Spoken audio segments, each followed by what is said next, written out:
been tweeting this afternoon, haven't you? And amongst the tweets was one that's saying, Peter Tatchell and John Bercow were absolutely brilliant, you've got a high act to follow. I was wondering, since you've been here last year and this is your second year here, what message do you have this year for all the MYPs?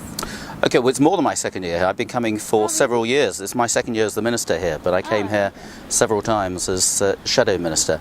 I just think this is a great event. It gets bigger and better, and it's just a fantastic opportunity for young people to say it like it is, to show why they're important and why it's really vital that communities, people in government and people in local councils listen to the voice of young people and take it seriously and act on it. And the UKYP annual sitting is a great example of why young people are really important to this country and we ignore them at our peril.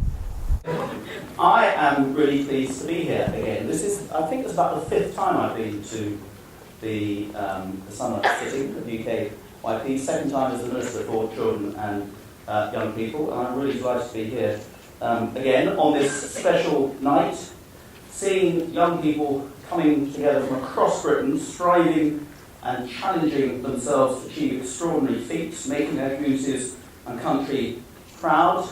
And I gather there's also a small sporting celebration about to kick off somewhere in East London tonight as well.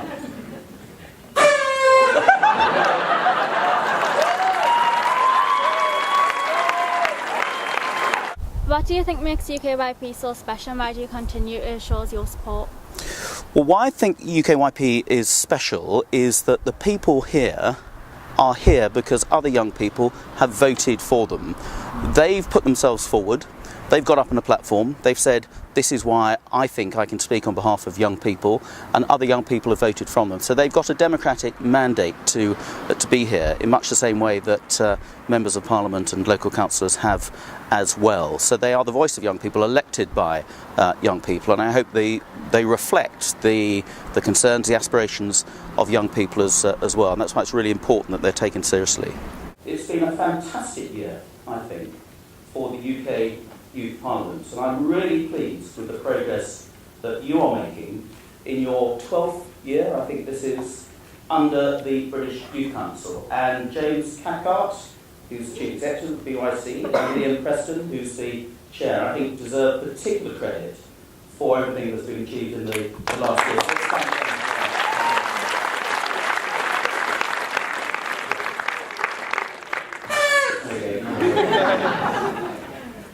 Your department has just published guidance for local authorities on their duty to consult young people. Is there anything in the guidance that you think that members of Youth Parliament should act on? Yeah, the guidance is very important. The trouble is it was too complicated before, and too many local authorities were actually ignoring it. What we've done is to say, no, we need guidance which says that local authorities must be doing stuff for young people and listening to young people and consulting on young people. But more importantly than that, they must be doing things in their local areas which promotes the well-being of young people and gives young people a voice. And what I've been saying ever since we published Positive for Youth, which is the guiding document for this government's policy on young people, is that young people have a voice, and I want that voice to be heard.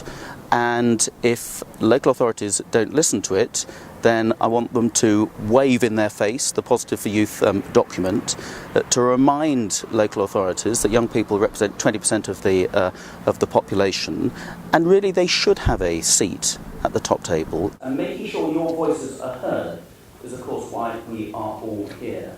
And not just heard, but acted on by decision makers to inform the issues that affect your lives and to transform services that young people use.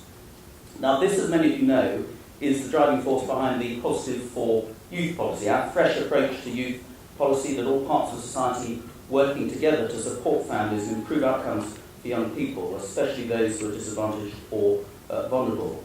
That policy was developed with and for young people, including a number of UKYP members, and it's a single vision that brings together in one place everything that we're doing across government to support young people, particularly between the ages of 13 and 19. Now, this means working towards a common goal of young people having supportive relationships, strong ambitions, and good opportunities to realise their full potential, supporting success rather than just preventing failure.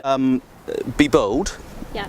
If anybody tells you, that's all very good, thanks very much, pats you on the head, you don't take that. You don't take no for an answer. You have a right to be heard, and if they say no, then the minister says you have. And I hate it when you lot come to the House of Commons.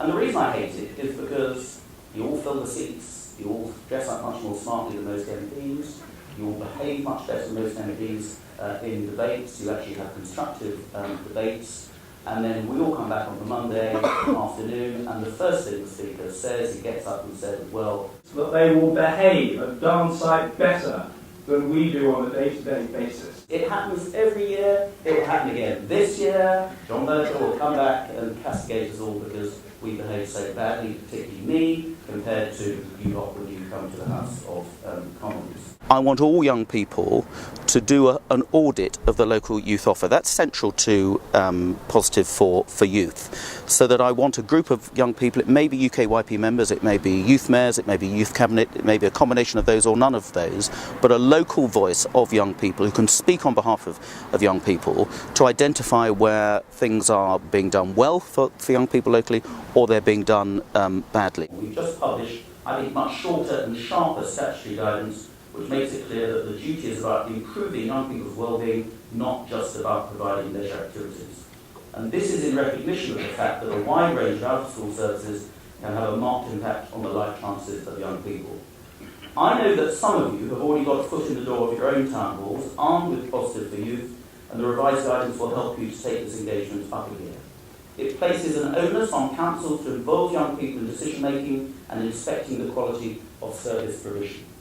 So if you're not at the table, the guidance will help open doors. And if you are already there, I would urge you to use it as a vital lever, not just to ensure you're consulted, but to challenge decision makers, to work innovatively with them, to press them on your priorities, be they transport or the other topics you'll be voting on, education, health and crime.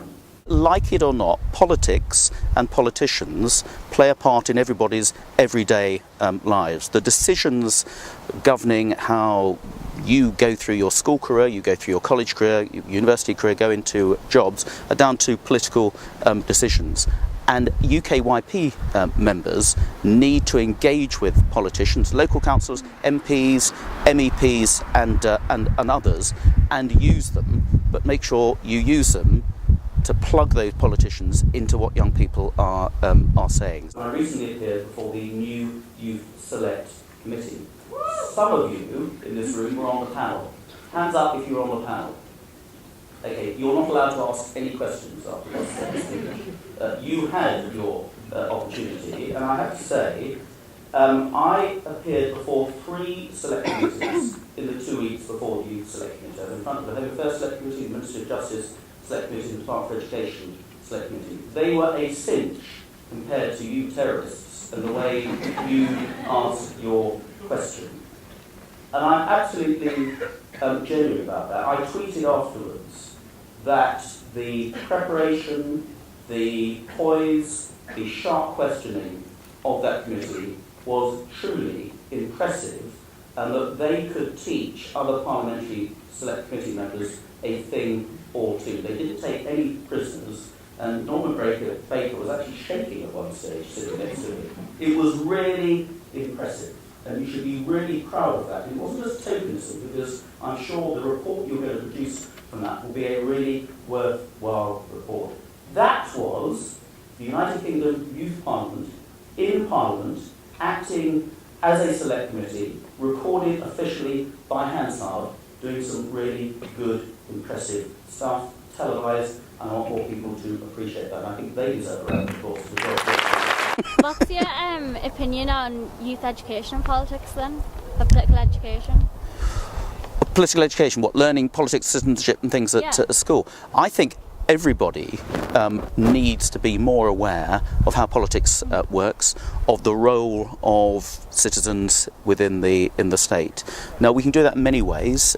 We have citizenship classes in schools, but actually a lot of the main subjects that we teach in schools, history in particular, is a good way of showing people why voting is important, how the right to vote has evolved since, in this case, the Great Reform Act back in 1832, why people think it's important, why people have gone to war to defend their rights of freedom and things like that. There are other ways of doing that. And there's also the National Citizen Service Scheme, which we are promoting heavily, where this year, hopefully, up to 30,000 16 and 17, that, yeah. fantastic, up to 30,000 16 and 17-year-olds are going on these summer courses to learn all about engaging with their local communities, doing social action projects, rolling their sleeves up and getting involved in local community projects. That's the best sort of hands-on citizenship and political education as well. And the aim is for every 16-year-old in the country to be able to go on one of those sorts of courses. So there are different ways of teaching it, but UKYP is a great example of what young people can do when they set a mind to it, when they engage with the political process, and when they articulate the voice of young people loud and clear and in a constructive and positive way that people need to listen to, should listen to, and if they do listen to, then I think young people will feel much more engaged and much more included in society up and down the country. We need you to keep speaking up, keep knocking on doors, asking awkward questions, challenging people in town halls and in Parliament. Use the revised statutory guidance to hold decision makers to account, but more importantly, use your greatest assets, your imagination, your energy, your passion, and your refusal to accept the status quo, to make a real difference for yourselves as individuals and groups and for your communities at large. And I always end with that great quote from Anita Roddick, that if you think you are too small to make a difference, try going to bed with a mosquito. You are making a difference. You can make one hell of a difference, and all strength and power to your to continue making a difference in the fantastic institution that is UKYP. Thank you very much.